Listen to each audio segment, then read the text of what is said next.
সব ভোট কেন্দ্রে যার যার এলাকার ভোট কেন্দ্রে ফজরের জামাত আদায় করবেন, ভোট কেন্দ্রের সামনে পারবেন?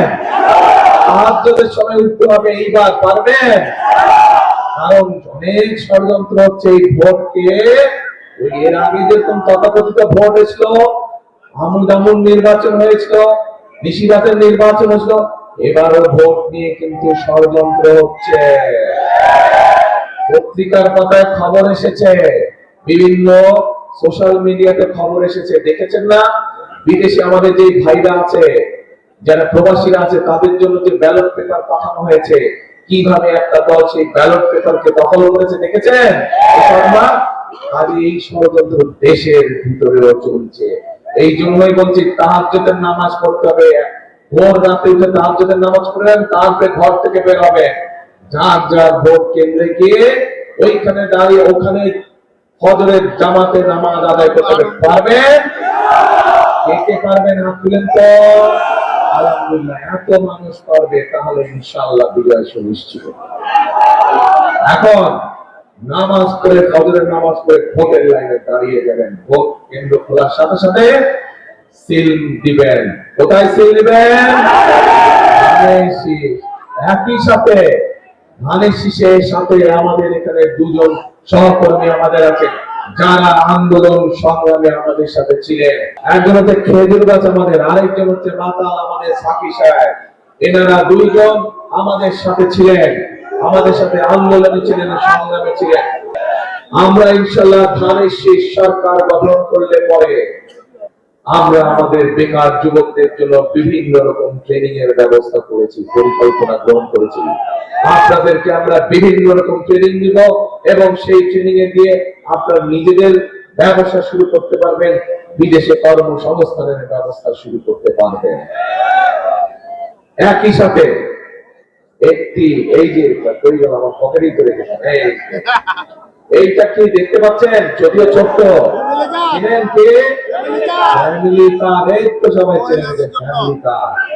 এই ফ্যামিলি কার্ড দিয়ে আমরা কি করতে চাই জানেন? এই ফ্যামিলি কার্ড দিয়ে বাংলাদেশে এই যে 20 কোটি মানুষ, তার অর্ধেক হচ্ছে নারী। আপনারা যারা সংসার করেন, সংসার কি একা চালানো যায় যদি আপনার স্ত্রী আপনাকে সহযোগিতা না করে? করা যায়? দুইজনের সহযোগিতায় সংসার সুন্দর হয়, তাই না? ঠিক একইভাবে নারীদেরকেও যদি আমরা এই অর্ধেক জনসংখ্যাকে যদি আমরা পেছনে ফেলে রাখি, তাহলে তো দেশকে পুনর্গঠন করা যাবে না, দেশকে সামনে নেওয়া যাবে না যদি তাদেরকে সাথে না নেয়। এই জন্য এই ফ্যামিলি কার্ডের মাধ্যমে আমরা দেশের প্রত্যেকটি পরিবারের যে নারী প্রধান আছে, সে মা হোক, গৃহিণী হোক, প্রত্যেক গৃহিণীর কাছে ফ্যামিলি কার্ড পৌঁছাতে চাই।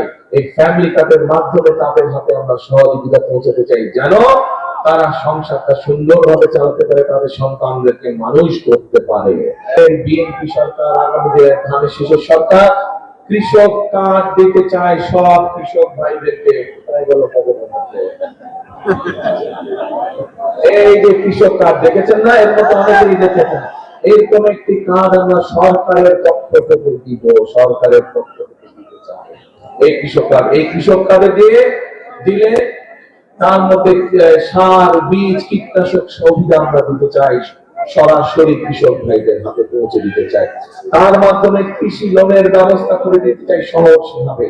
তার মাধ্যমে কৃষক কার্ডের মাধ্যমে আমরা কৃষক ভাইদের কাছে বীমার ব্যবস্থা করতে চাই, যাতে যদি ফসলের ক্ষতি হয় তারা যাতে বীমা থেকে টাকা পেতে পারে।